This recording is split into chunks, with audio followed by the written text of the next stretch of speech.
Picture viruses like COVID-19 as a bunch of bad guys invading your body. Once the alarm bells sound, two teams of superheroes, which we call antibodies, mobilize to fight off the invaders. Superhero Team 1, called Immunoglobulin M, or IgM, goes out within 1 week after viral exposure, or around 3 to 7 days after exposure to the bad guys.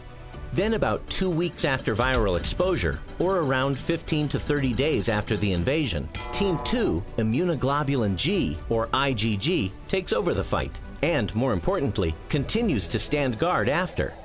And as long as they're there, you'll be safe from that particular bad guy. A PCR nasal swab tests for active viral infection and just tells you if you're currently sick. Our antibody test looks at both teams. So we can tell if you've been exposed, maybe currently sick, or already had the infection. And best of all, we can tell if you've got enough of Team 2 in place to keep you safe from spreading the virus or getting reinfected.